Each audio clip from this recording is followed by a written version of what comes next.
Ukraine रूस के बीच जारी जंग को अब एक लंबा वक्त गुजर चुका है। हालात ठीक सीरिया की तरह बनते जा रहे हैं, जहां ना तो जीत की उम्मीद है, ना ही जंग जीतने की इच्छा दिख रही है।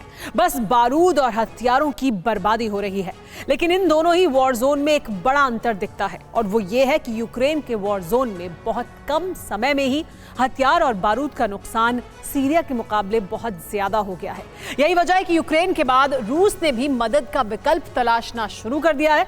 लेकिन कहां खत्म हुई रूस की ये तलाश, वो आप इस रिपोर्ट में देखिए। 194 दिनों के बाद बदलेगी जंगी मिसाल।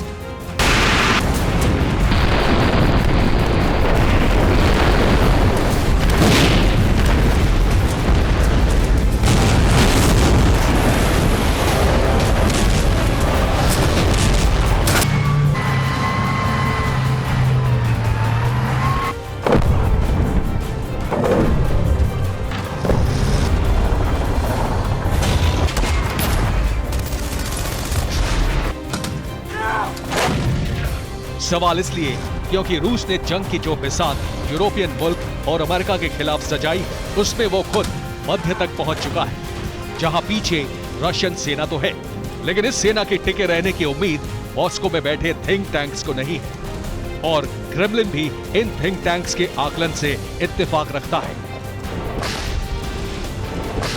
यही वजह है कि प्रेसिडेंट पुतिन अब वैकल्पिक रास्ता अपनाने के लिए आगे बढ़ रहे हैं।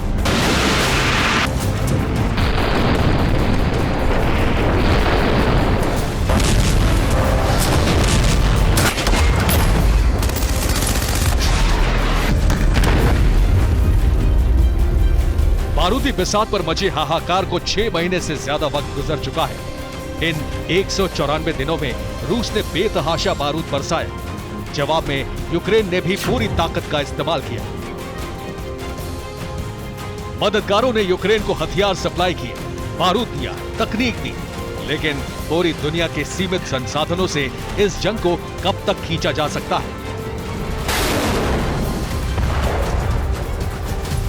यही वजह है कि अब जंगी बिसात पर ताकत आजमा रहे दोनों देशों को युद्ध भूमि में बने रहने के लिए सहयोगी तलाशने पड़ रहे हैं।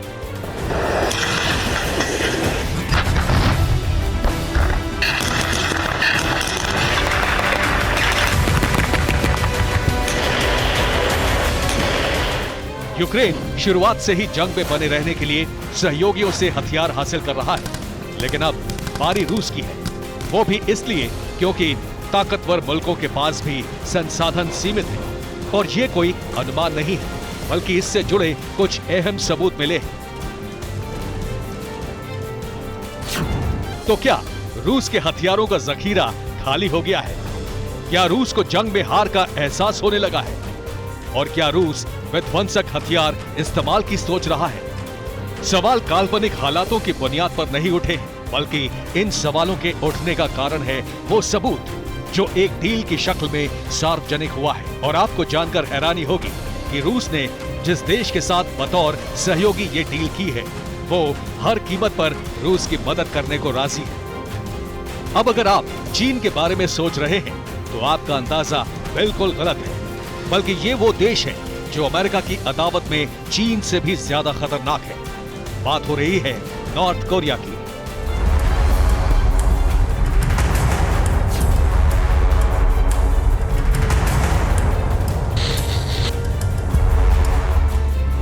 दरअसल ये खुलासा खुद अमेरिका की खुफिया एजेंसी ने किया है, जिसमें बताया गया है कि रूस और उत्तर कोरिया के बीच एक बड़ी और अहम डील हो गई है, जिसमें नॉर्थ कोरिया रूस को हथियार सप्लाई करेगा, जिसके बदले में रूस एक सहयोगी के रूप में नॉर्थ कोरिया की अर्थव्यवस्था को सुधारने में मदद करेगा। दावे के तहत रूस और नॉर्थ कोरिया के बीच एक ऐतिहासिक डील हो चुकी है। इस डील में नॉर्थ कोरिया को रूस ने हथियार निर्माता देश के रूप में स्थापित किया है। डील के तहत उत्तर कोरिया रूस को लाखों रॉकेट्स की सप्लाई करेगा। इसके अलावा रूस तोप के गोले भी नॉर्थ कोरिया से ही खरीदेगा।